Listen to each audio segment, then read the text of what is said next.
नमस्कार।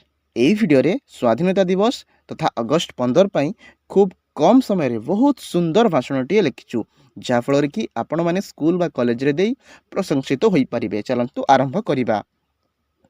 जो माटी रे जन्म नहीं सही माटी को भल पाइबा, जो देश आमको परिचय देछि सेही देश पई जीवन उत्सर्ग करवा।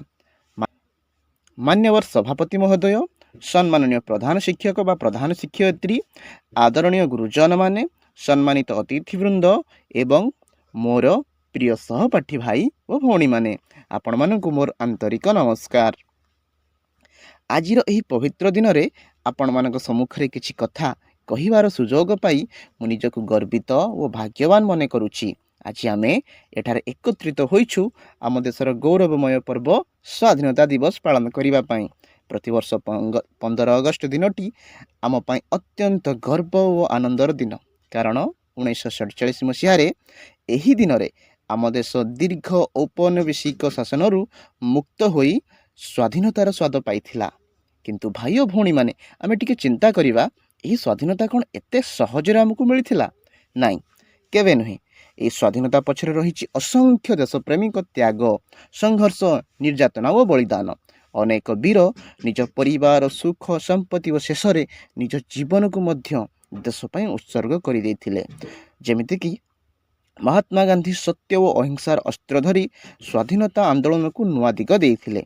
नेताजी सुभाष चंद्र बोस, तुम्हें मते रक्त दियो मु तुमको स्वाधीनता देवी बोली देशवासी मनरे देशप्रेमर अग्नि जलाइथिले।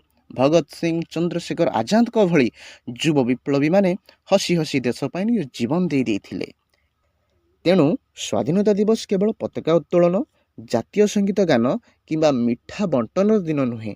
यह हेउछि आम देशर इतिहास को मने पकाइबा, शहीद मान को सम्मान करिबा एवं देश प्रति आमर कर्तव्य को बुझिबार दिन। आमे छात्र छात्री आम उपरे देशर भविष्य निर्भर करे। आजिर छात्र छात्री होउचंती आसंता कालिर डाक्तर, इंजीनियर, शिक्षक, वैज्ञानिक, प्रशासक, सैनिक, उद्योगी और देशर दायित्ववान नागरिक।